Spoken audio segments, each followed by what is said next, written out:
పల్లెటూరి కోడలు సిటీ కూతురు. రామన్నపాడులో ఉండే కాంతం కోడలు పక్కా పల్లెటూరు పిల్ల. ఆమె ఆ ఇంట్లో అడుగుపెట్టిన తర్వాత నుండి కాంతం ఎప్పుడూ భయపడుతూనే ఉండేది. అందుకు కారణం ఆ పల్లెటూరి కోడలు నచ్చక కాదు, తన కడుపున పుట్టి పెరిగిన తన కూతురు ప్రస్తుతం విదేశాల నుండి తిరిగొచ్చిన రజనీ గురించి. ఎందుకనో తెలియదు కాని కాంతం కూతురు రజనీకి మొదట్నుంచి పల్లెటూళ్ళన్నా అక్కడ ఉండే జనమన్నా అస్సలు నచ్చేది కాదు. కేవలం ఆమె కోసమే వాళ్ల సొంత ఊరు పల్లెటూరుని వదిలేసి రామన్నపాడుకి వచ్చేశారు. ఇదిలా ఉంటే తను కాపురానికి ఆ ఇంటికొచ్చిన దగ్గర్నుండి ఎందుకనో తన అత్తగారు ఏదో గాబరా పడుతున్నట్టుండటం గమనించిన ఆ పల్లెటూరి కోడలు ఒకరోజు తన అత్తగారితో, అత్తయ్యా, ఏటి నేను కాపురానికి వచ్చిన కాడ్నుండి చూస్తున్నాను, ఎప్పుడు ఏదో గాబర పడుతూనే ఉంటావేటి, ఏటైనాది? ఏం చెప్పాలి తల్లి, మీ పెళ్లి జరిగేసరికి నే మరదలు విదేశాల్లో ఉంది. అప్పుడు వాళ్ళకి సెలవు దొరకలేదని మీ పెళ్లికి రాలేకపోయింది. కాని ఇప్పుడు అల్లుడుగారు సిటీలో ఏదో వ్యాపారం పెట్టుకున్నారు, చక్కగా స్థిరపడ్డారు వాళ్ళు. అంతేకాదు, వాళ్ళ పెళ్లిలో జరిగిన ఒక చిన్న గొడవ వల్ల అల్లుడుగారు ఇన్నాళ్లుగా పిల్లని పుట్టింటికి పంపలేదు. కాని ఇప్పుడు అల్లుడుగారికి మన మీద కోపం పోయిందని తెలిసింది. అది మంచి విషయమే కదత్తా, దానికి గుబులు పడిపోవడం ఎందుకు? అసలు చిక్కు ఇక్కడే ఉందే కోడలా. నీ ఆడపడుచుకి చిన్నప్పటినుండి పల్లెటూరన్నా పల్లెల్లో జనమన్నా అస్సలు నచ్చేది కాదు. అందుకే మన సొంత ఊరు వదులుకొని ఇక్కడికొచ్చాము. ఎన్నాళ్ళంటే అల్లుడికి మన మీద ఉన్న కోపం వల్ల పిల్ల మన ఇంటికి రాలేదు కనుక సరిపోయింది. ఇప్పుడు మళ్ళీ రాకపోకలు మొదలైతే పిల్ల వస్తూ పోతూ ఉంటుంది. అలా వచ్చినప్పుడు పక్క పల్లెటూరి పిల్లవైన నిన్ను చూసి అది ఏమంటుందో అనే నా కంగారంతా అంటూ అసలు విషయం అప్పుడు బయటపెట్టింది. నిజంగా కాంతం తన పల్లెటూరు కోడలు మీనాక్షిని ఏరి కోరి తెచ్చుకుంది. ఎందుకంటే మీనాక్షి వాళ్ల పుట్టింటితో కాంతం పుట్టింటికి బీరకాయ పీచు సంబంధం ఉంది కాబట్టి. పైగా తమ పుట్టింటి పద్ధతులు అవి బాగా తెలిసిన పిల్ల అవడంతో పల్లెటూరిదే అయినా పర్వాలేదనుకుని ఆమెను కోడల్ని చేసుకుంది. తీరా ఇప్పుడు కూతురు రాకరాక పుట్టింటికొచ్చేనాటికి ఈ పల్లెటూరు కోడలు ఇంట్లో ఉంటే తన కూతురు ఏమనుకుంటుందో, మళ్లీ ఎక్కడ అలిగి వెళ్ళిపోతుందో అనేది ఆమె భయం. ఏ మాట కామాట చెప్పుకోవాలి. కాంతం పల్లెటూరు కోడలు నిజంగానే లక్ష్మీదేవి. ఆమె ఆ ఇంట్లో అడుగుపెట్టాక శాంతం భర్త కొడుకు కలిసి చేస్తున్న వ్యాపారంలో బాగా లాభాలు గడించారు. అందుకే కోడలు తమ ఇంటి అదృష్టలక్ష్మి అని వాళ్లందరూ నమ్ముతారు. ఇలా ఉన్న సమయంలో ఒకసారి తల్లికి ఫోన్ కూడా చేయకుండా సిటీ కూతురు పుట్టింటికొచ్చేసింది. అక్కడికొచ్చాక కాంతం తన పల్లెటూరు కోడల్ని పరిచయం చేస్తే అప్పుడు ఆ సిటీ కూతురు, అమ్మా, ఏంటే ఇది? ఈమెను చూస్తుంటే పెద్దగా చదువుకున్నట్టు కనిపించడం లేదు. కొంపతీసి 10th ఫెయిల్ అయిన పిల్లని చూసారా అన్నయ్యగాడికి? అంటే అది కాదే రజనీ, మీనాక్షి ఎవరో కాదు, మా సుందరామయ్య బాబాయ్ ఉన్నాడు చూడు, తన మనవరాలు. అందుకే. ఆహా, అదా విషయం. అంటే ఏరి కోరి మీ పుట్టింటి నుండి ఒక పల్లెటూరి బయతుని కోడలుగా తీసుకొచ్చావన్నమాట. ఓహో, అందుకేనా నాకు పెళ్ళయి నేను మీకు దూరంగా అన్నేలు ఉన్నా మీరు నన్ను కాంటాక్ట్ చేయడానికి ప్రయత్నం కూడా చేయనిది? అంటే ఈ ఇంటి ఆడపడుచుగా నాకు పల్లెటూరి మనుషులంటే గిట్టదని తెలిసి కూడా మీరొక పల్లెటూరి పిల్లని కోడలుగా తెచ్చుకున్నారన్నమాట అంటూ కాంతం దేనికోసమైతే ఎన్నాళ్ళు భయపడిందో సరిగ్గా ఆ సిటీ కూతురు అలాగే రియాక్ట్ అవుతుంది. తల్లి ఎంత చెప్పినా వినకుండా ఒక పల్లెటూరు పిల్లని తన ముందుకు తీసుకొచ్చినందుకు సిటీ కూతురికి చాలా కోపమొచ్చింది. అందుకే తనకన్నా వయసులో పెద్దది అని తెలిసినా, తన అన్నగారి భార్య అని తెలిసినా కూడా మీనాక్షిని వదిన అని పిలవడానికి ఆమెకు నోరు రాలేదు. ఏంటి, నీ పేరు మీనాక్షా? అసలు మా ఇంటికి నువ్వు కోడలిగా ఎలా సరిపోతావనుకున్నావు? నీ ముఖం ఎప్పుడైనా అద్దంలో చూసుకున్నావా? అదేటొదినా అలా అంటావు? అదిగో ఆ వరుసలే వద్దు. నేనేంటి, నా క్వాలిఫికేషన్ ఏంటి, మా అత్తగారింటి రేంజ్ ఏంటో తెలుసా నీకు? తెలుసా? అలాంటిది నన్ను పట్టుకొని వదినా గిదినా అనే వరుసలతో పిలువకు. నువ్వు వీళ్ళకి కోడలివేమో, కాని నాకు నీలాంటి పల్లెటూరి దాన్ని నేను ఈ ఇంటి కోడలుగా అనుకోను.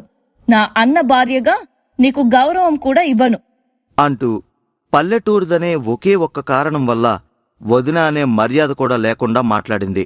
ఇంకా అది మొదలు తన పుట్టింట్లో ఉన్నన్ని రోజులు తన పల్లెటూరు వదినమ్మని పని మనిషిలాగానే ట్రీట్ చేసేది. ప్రతి విషయానికి ఆమెను సూటిపోటి మాటలతో అవమానిస్తూ ఉండేది. ఒకరోజు తన సిటీ కూతురు తన పల్లెటూరు కోడల్ని అన్నేసి మాటలు అని ప్రతి విషయంలోనూ అవమానిస్తుంటే కాంతంకి బాధ అనిపించి తన పల్లెటూరు కోడలు మీనాక్షితో, ఏమే మీనాక్షి, నా కూతురనే మాటలు నువ్వు మనసుకి తీసుకోకే. చెప్పాను కదా, దానికి చిన్నప్పటి నుండి పల్లెటూరు మనుషులంటే పడదు. అందుకే నిన్ను కూడా ఈ ఇంటి మనిషిలా తీసుకోలేకపోతుంది. భలేటి దానివే అత్తా. ఆడబిడ్డంటే అర్ధమొగుడు కదా. మరి నీ కొడుకు ఏటైనా అంటే నేనేమైనా అనుకుంటానా? అలాగే ఆడబిడ్డ అన్నా కూడా అంటూ అంత పల్లెటూరు నుంచి వచ్చినందుకో ఏమో అంత గొప్ప మనసుంది ఆమెకు. అందుకే హద్దుమీరి ఆ ఇంటి ఆడబిడ్డ ఈ పల్లెటూరు కోడల్ని ఎంతగా అవమానించినా నవ్వుతూ వాటిని తీసుకుంది. అంతేకాదు తన ఆడపడుచుకి ఇష్టమైనవన్నీ క్షణాల్లో అమర్చిపెడుతుంది. అలా ఒక 10 రోజులు గడిచాక ఒకసారి ఆ ఇంటి అల్లుడు రజనీ భర్త కుమార్ తన భార్యతో, చూడు రజనీ, నువ్వు చేస్తుంది నీకు కరెక్ట్గా అనిపిస్తుందా? ఏ విషయం గురించి కుమార్ నువ్వు మాట్లాడేది? అన్న భార్య అన్నాక తను నీకన్నా వయసులో పెద్దదైనా చిన్నదైనా ఆమె నీకు వదినే అవుతుంది. అంటే నీ తల్లిదండ్రుల తర్వాత అంత స్థానం ఉన్నవాళ్లు వాళ్ళు.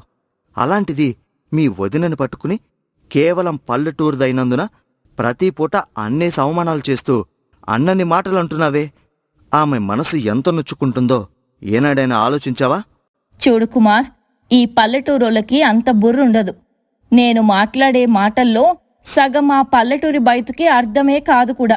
అలాంటిది ఆమె గురించి నువ్వెందుకు అంత ఫీల్ అవుతున్నావు? అంటూ చాలా క్యాజువల్గా బదులిచ్చేసరికి ఆమె భర్త కుమార్కి చాలా కోపం వచ్చింది. నువ్వేదో చదువుకున్న దానివి, నీకు సంస్కారం ఉంటుంది అని అనుకుని నిన్ను చేసుకున్నాను కాని నువ్వు ఎంత మూర్ఖురాలువని నేను ఊహించలేకపోయాను. ఆమె పల్లెటూరిదని ఆమెను కనీసం సాటి మనిషిలా కూడా నువ్వు గౌరవించడం లేదు. కాని ఆమె మాత్రం నువ్వు ఈ ఇంటికొచ్చిన దగ్గర్నుండి అన్నీ నీ కాళ్ల దగ్గరికి తెచ్చిపెడుతుంది. నీ ఇష్టాయిష్టాల్ని తెలుసుకుని మరీ వండి పెడుతుంది. ఆమెతో అన్నేసి సేవలు చేయించుకుంటూ ఆమెని అలా పని మనిషిలా చూడటం నీకు తప్పుగా అనిపించడం లేదా? తను ఈ ఇంటి కోడలు, నేను ఈ ఇంటి కూతుర్ని కనుక అవన్నీ చేస్తుంది. అందులో ఏముంది? ఏముందా? తను కూడా నీలాగే సంస్కారం లేకుండా ఒక్క మాట తిరగేసి అప్పచెప్పినా నీ పరువు ఏమవుతుంది ఇంట్లో? జీవితంలో మళ్ళీ నువ్వు నీ పుట్టింటికి రాగలవా? ఇన్నాళ్ళు నా కారణంగా నువ్వు పుట్టింటికి దూరమయ్యావనే గిల్టీ ఉండేది నాకు. కాని ఇప్పుడు మీ వదిన పట్ల నీ తీరు చూస్తుంటే నిన్నిక్కడికి రానివ్వకూడదని అనిపిస్తుంది నాకు అంటూ, చదువుకున్నాను, సిటీలో పెరిగాను, విదేశాల్లో తిరిగాను అనే పొగరుతో ఇన్నాళ్ళు తన భార్య ఆ ఇంటి కోడలుకి చేసిన అవమానాలన్నింటినీ ఏకరవు పెట్టేశాడు. అప్పుడు ఆ సిటీ కూతురికి అర్థమైంది తన పల్లెటూరి వదినమ్మ గొప్ప మనసు. నిజమేనండి, పల్లెటూరులో పుట్టి పెరిగిన పిల్లే కదా. నేను తనని అవమానిస్తుంటే ఒక్క మాట తిరిగేసి అనేసుంటే నా పరువు ఏమయ్యేది?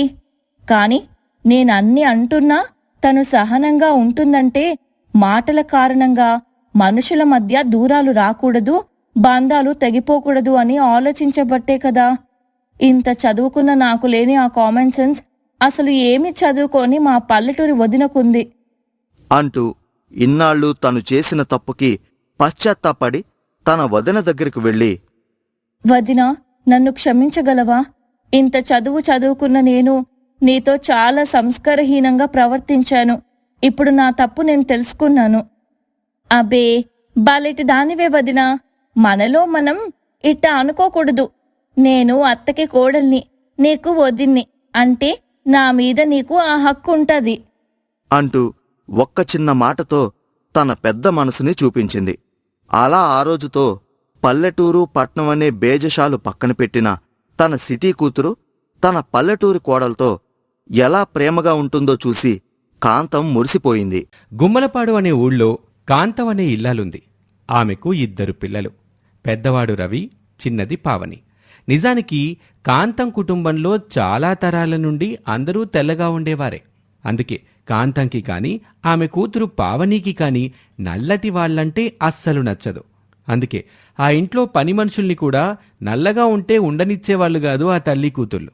ఒకరోజు కాంతం కొడుకు రవి వచ్చి తన తల్లితో ఇలా అంటాడు.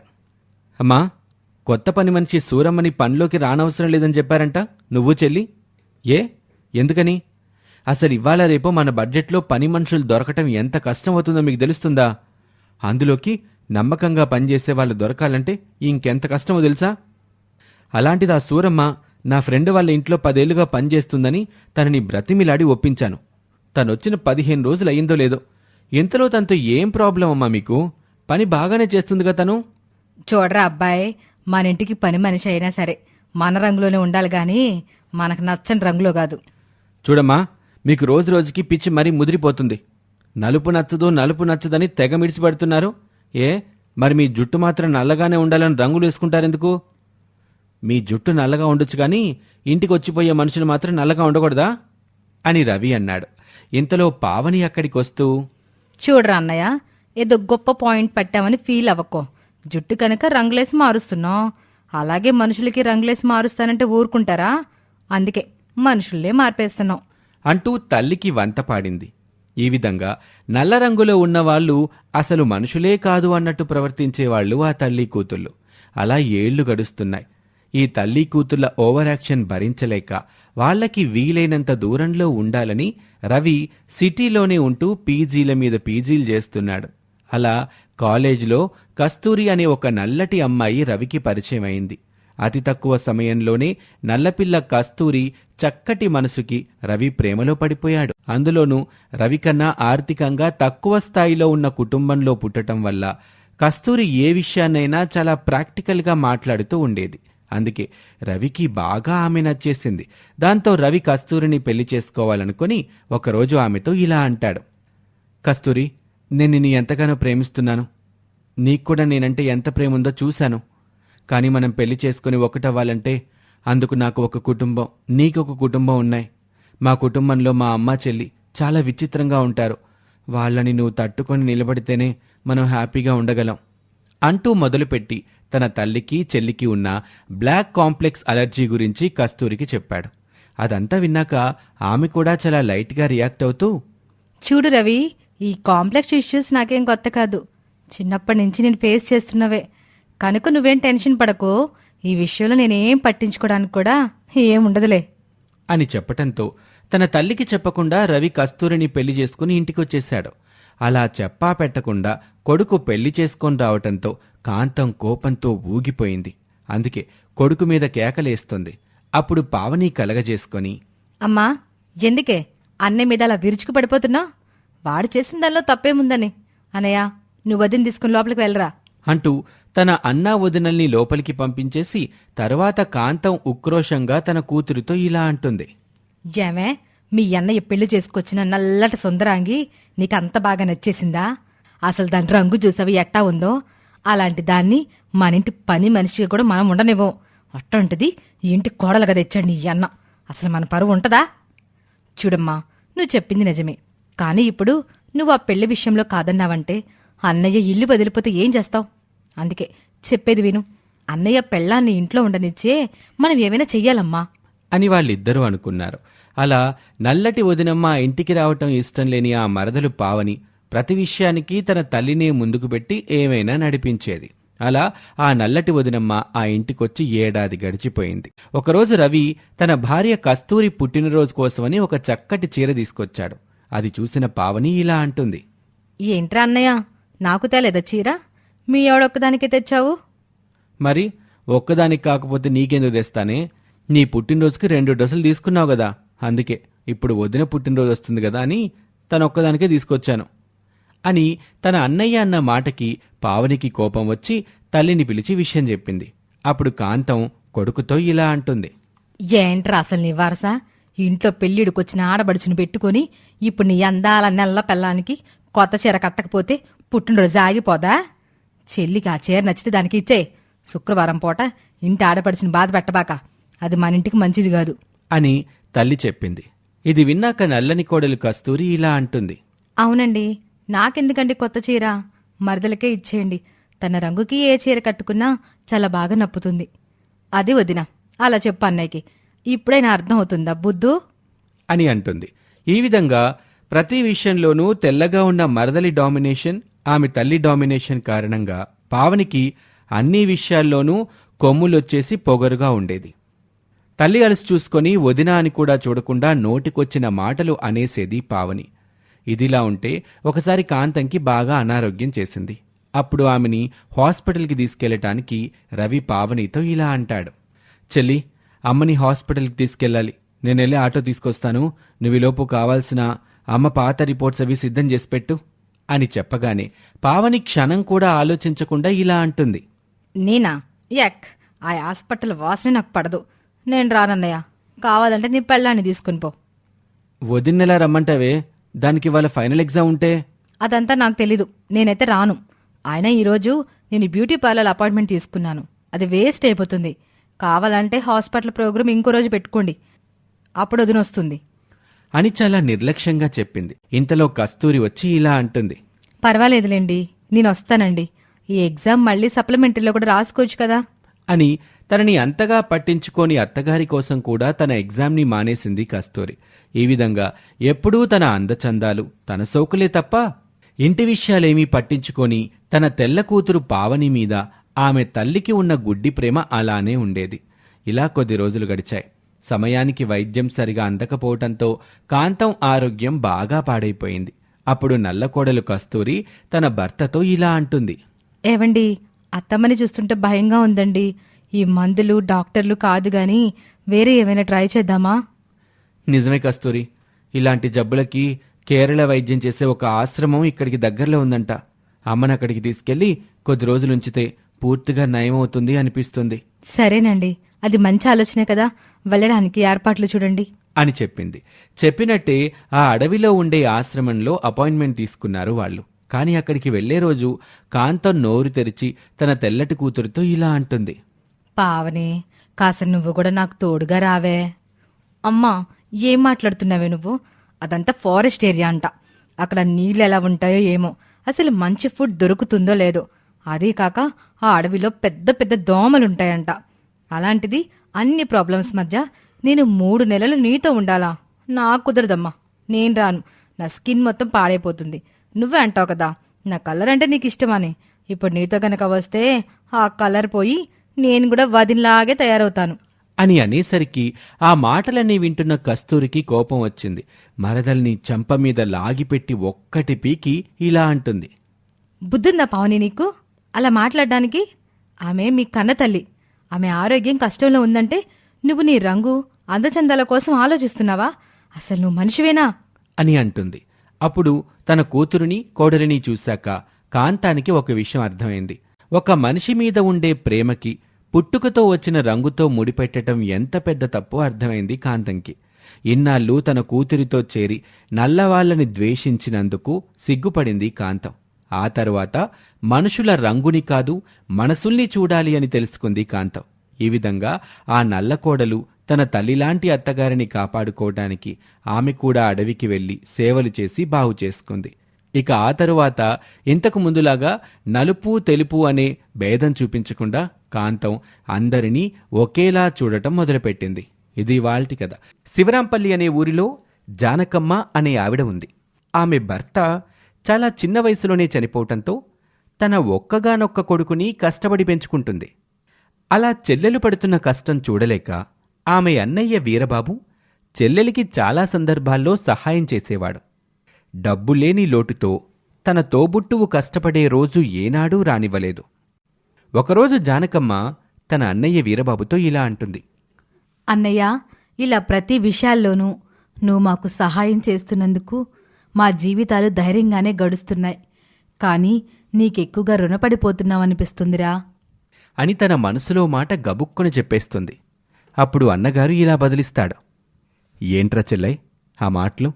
నువ్వు నా ఆడపడుచువిరా, నీక్కాక ఇంకెవరికి పెట్టుకుంటాను చెప్పు. అందుకే మనసులో ఇలాంటి పిచ్చి పిచ్చి ఆలోచనలు పెట్టుకోక పిల్లాడికి నీకు ఏ లోటు లేకుండా ఉండండి. అయినా ఆడపిల్లకి తండ్రిని, వరసైన మేనలుడికి ఊరికినే ఏదైనా చేస్తానా చెప్పు? ఏ నా కూతుర్ని నీ కోడలుగా చేసుకోవా ఏంటి అంటూ నవ్వులాటకి అంటాడు. అప్పుడు జానకమ్మ ఇలా బదిలిస్తుంది. భలే వాడివే అన్నయ్య, వల్లి పుట్టినప్పుడే చెప్పానుగా, అది నా కోడలే. నువ్వు నన్ను ఆదుకున్నా ఆదుకోకపోయినా దాన్ని నా ఇంటి కోడల్ని చేయకపోతే ఊరుకుంటానా అంటూ అన్నగారికి ఎదురే చురకంటిస్తుంది. ఈ విధంగా ఆ అన్నా చెల్లెళ్ళు ఒకరి కష్టాన్ని ఒకరు అర్థం చేసుకుని ఉన్నదాంట్లో తమ జీవితాల్ని వెల్లదీస్తూ ఉంటారు. ఆ క్రమంలోనే ఒకసారి ఎడ్లబండి తిరగబడి వీరబాబు చనిపోయాడు. అప్పుడు అనాథలా మిగిలిపోవాల్సిన వల్లిని జానకమ్మ తన అన్నయ్య బ్రతుకున్నప్పుడు ఇచ్చిన మాట ప్రకారం ఆ చిన్న వయసులోనే తన మేనకోడల్ని తన 13 కొడుక్కిచ్చి పెళ్లి జరిపించి తన ఇంట్లోనే ఉంచుకుంది. అలా ఏళ్లు గడుస్తున్నాయి. పిల్లలిద్దరూ పెద్దవాళ్లయ్యారు. జానకమ్మ కోడలు వల్లి అందంలో కాని గుణంలో కాని కుందనపు బొమ్మ. అలాంటి వల్లికి తన భర్త సుభాష్ అంటే ఎక్కడా లేని ప్రేమ. కాని సుభాష్కి మాత్రం వల్లి అంటే అసలు ఇష్టం ఉండేది కాదు. అందుకు కారణం ఏంటో పదే పదే తన తల్లితో ఇలా చెప్పేవాడు. చూడమ్మా, నీకెన్నిసార్లు చెప్పాలి? నువ్వు 1000 చెప్పినా 1,00,000 చెప్పినా అదంటే నాకు ఇష్టం లేదమ్మా. ఏదో మా చిన్నప్పుడు మీ అన్నయ్యకి మాటిచ్చావని మేం పిల్లలుగా ఉన్నప్పుడే దాన్ని నాకిచ్చి పెళ్లి చేశావు. కానీ ఆ రోజు కూడా అదంటే నాకు ఇష్టం లేదు. అందుకే నీకు దాని ఆనందమే ముఖ్యం అనుకుంటే దానికి మరో కుర్రాన్ని చూసి పెళ్లి చేయి. అంతేకాని దాంతో కాపురం చేయమని నన్ను షంటకు.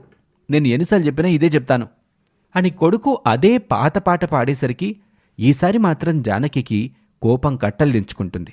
అందుకే కొడుకు మీద కేకలేస్తుంది. చూడరా, నీకు చదువు చెప్పించి ప్రయోజకుని చేసి చాలా పెద్ద తప్పు చేశాను. నీకు అతి తెలివి పెరిగిపోయి కృతజ్ఞత బాధ్యత అనేవి మరిచిపోయావు. మన కోసం మీ మావయ్య ఎంత సహాయం చేశాడో నువ్వు మరచిపోయినా నేను మరచిపోలేను. అందుకే చెబుతున్నా, నాకు కోడలంటే వల్లినే. అదే నీకు వద్దనుకుంటే నువ్వు నా కొడుకుగా కూడా ఉండనవసరం లేదు. బయటికి పోరా అని కొడుకుని మెడపట్టి బయటకి గెంటేస్తుంది. అప్పుడు వల్లి తన అత్తగారితో ఇలా అంటుంది. ఎందుకత్తయ్య బావనలా అన్నావు? పాపం బావ ఇప్పుడు ఎక్కడికి వెళ్తాడు? అయినా బావకి నేనంటే ఇష్టం లేనప్పుడు ఇక్కడెందుకు? ఏదైనా ఆశ్రమానికి వెళ్ళిపోతా అత్త. నువ్వు బావ ఇక్కడే ఉండండి అని ఏడ్చుకుంటూ అనేసరికి జానకికి బాధగా అనిపిస్తుంది. ఇలా బదిలిస్తుంది. ఎక్కడికే నువ్వు పోయేది? నువ్వు నాకు కోడలివి కాలేకపోతే నిన్నే కూతురు అనుకుంటాను, కానీ నిన్ను మాత్రం దూరం చేసుకోను అని చెప్తుంది. ఆ విధంగా తల్లి మాట కాదనుకొని చదువు ఉద్యోగం ఉందనే అహంకారంతో కన్నతల్లిని కూడా వదిలేసి సుభాష్ వెళ్ళిపోయాడు. అప్పుడు ఆ అత్తాకోడల్లే తల్లి కూతుర్లలా బ్రతుకుతూ ఉన్నారు. అలా చాలా కాలం గడుస్తుంది. తర్వాత ఒకసారి జానకమ్మ దూరపు బంధువు వినోదొచ్చి జానకితో ఇలా అంటాడు. చూడత్తా, బావగాడు చేసిన పని గురించి నాకు తెలిసింది. వాడంతే, వాడి సంగతి వదిలే. అందుకే ఇక నుంచి మా చెల్లెమ్మ భవిష్యత్తుకి నేను బాట వేస్తాను. నేను యాడ్ ఫిలిం డైరెక్టర్ని కాబట్టి చెల్లిని ఒక చక్కటి మోడల్గా చేస్తాను. చాలా మంచి మంచి యాడ్లు నా దగ్గరికి వస్తుంటాయి. వాటిలో మన గౌరవానికి భంగం లేని యాడ్స్ని నేను వల్లితో చేయిస్తాను అని వినోద్ చెప్పడంతో అప్పటికే కొడుకు మీద ఉన్న కోపంతో జానకి ఒక్క క్షణం కూడా ఆలోచించకుండా ఒప్పేసుకుంటుంది. వినోద్ జానకికి కొంత డబ్బు అడ్వాన్స్గా ఇచ్చి వెళ్ళిపోతాడు. అప్పుడు వల్లి తన అత్తగారితో ఇలా అంటుంది. ఏంటత్తా అలా మాటిచ్చేశావు? ఆ సినిమాలు యాడ్లంటే నా వల్ల ఎక్కడవుతుంది చెప్పు? నాకు భయంగా ఉంది. అవేమీ వద్దత్తా అని అనటంతో జానకి కోడలికి ధైర్యం చెప్తూ ఇలా బదులిస్తుంది. చూడవే, నేను ఆవేశంలో తీసుకున్నా సరైన నిర్ణయమే తీసుకున్నాను. వాడు చెప్పినట్టు నువ్వు నెంబర్ 1 మోడల్ అవ్వాలి. అప్పుడే కదా నీకు చదువు లేదు, నాగరికత తెలియదని వంకలతోటే కదా నా కొడుకు గాడిదా నిన్ను ఏలుకొనని చెప్పి వెళ్ళిపోయాడు. అందుకే నువ్వేంటో ప్రపంచానికి తెలియాలి. ఈ విషయంలో ఏ పరిణామాలు ఎదురైనా సరే బాధ్యత నాది. అందుకే ఈ విషయంలో నువ్వేం అడ్డు చెప్పమాకు అని అత్తగారు కూడా పట్టుబట్టడంతో అప్పటి వరకు అత్తచాటు కోడలిగా ఉన్న వల్లి తన అన్నలాంటి వినోద్ ప్రోత్సాహంతో మెల్లమెల్లగా మంచి మంచి టీవీ యాడ్స్ చేసుకుంటూ ఒక పెద్ద మోడల్గా ఎదిగింది. సంఘంలో ఆమెకి ఒక గొప్ప గౌరవం గుర్తింపు దక్కటంతో ఆ అత్తాకోడల ఆర్థిక స్థితి కూడా మారిపోయింది. అలా మోడలింగ్ ఫీల్డ్లో తనదైన ముద్ర వేసిన వల్లికి ఒకరోజు ఒక ఫోన్ కాల్ వచ్చింది. ఆ ఫోన్ మాట్లాడాక ఆమె డీలా పడిపోయి తన అత్తగారి దగ్గరికి వెళ్ళి ఇలా అంటుంది. అత్తా, మన ఊరి పోలీస్ స్టేషన్ నుంచి ఫోన్ వచ్చింది. బావని అప్పుల వాళ్ళందరూ కొట్టి తరుముతుంటే పోలీసులే రక్షించారంట. తను ఎవరా అని ఆరా తీస్తే నా పేరు చెప్పాడంట. పదత్తయ్య, మనం పోలీస్ స్టేషన్కి వెళ్ళి బావని విడిపించుకునొద్దాం అని కోడలు చెప్పిన మాట విన్నాక ఒక తల్లిగా ఆమె మనసులో బాధ ఉన్నా తన కొడుకు మీద పంతంతో తనదే పై చెయ్యి అయ్యిందనే ఆనందంతో ఇలా అంటుంది. చూడు వల్లి, ఇప్పుడు మామూలు వల్లివి కాదు నువ్వు. ఈ స్టేట్లోనే నెంబర్ 1 మోడల్ వల్లివి. కనుక నిన్ను కాదు పొమ్మని పోయినోడు ఎలా పోతే నీకేంటి? వాడి సంగతి వదిలే, మనం షూటింగ్కి వెళ్ళాలి. నువ్వు రెడీ అవు అని చెప్పటంతో వల్లి తన అత్తగారిని చాలా బ్రతిమాలుతుంది. ఎలాగైనా తన బావని పోలీసుల నుంచి విడిపించాలని పట్టుబట్టింది. అప్పుడు కోడలి మాట కోసం అత్తగారు కేవలం ఒకే ఒక్క ఫోన్ చేసి విడిపించు అంటుంది. కేవలం ఒక ఫోన్ చేసి విడిపించు, మనమేమీ పనులు మానుకొని వెళ్ళనక్కర్లేదు అని చెప్పటంతో పోలీస్ ఉన్నతాధికారులకి ఫోన్ చేసి తన భర్తని విడిపించుకుంటుంది. అలా ఆ అత్తాకోడళ్ళు యాడ్ ఫిలిం షూట్ పూర్తి చేసుకుని ఇంటికొచ్చేస్తారు. ఇంటికొచ్చేసరికి బికారిలా సుభాష్ వాళ్ళ గుమ్మంలో కూర్చుని ఉంటాడు. తల్లిని భార్యని చూసి ఇలా అంటాడు. నన్ను క్షమించండమ్మా వల్లి, నేను ఆ రోజు చాలా తొందరపాటుతో పొగరుతో ప్రవర్తించాను. ఆ అహంకారంతోనే ఉద్యోగం విషయంలో చాలా నిర్లక్ష్యంగా ఉండి ఆఫీస్కి సరిగా వెళ్ళేవాని కాదు. దాంతో జీతం సరిగా రాక అప్పులు చేశాను.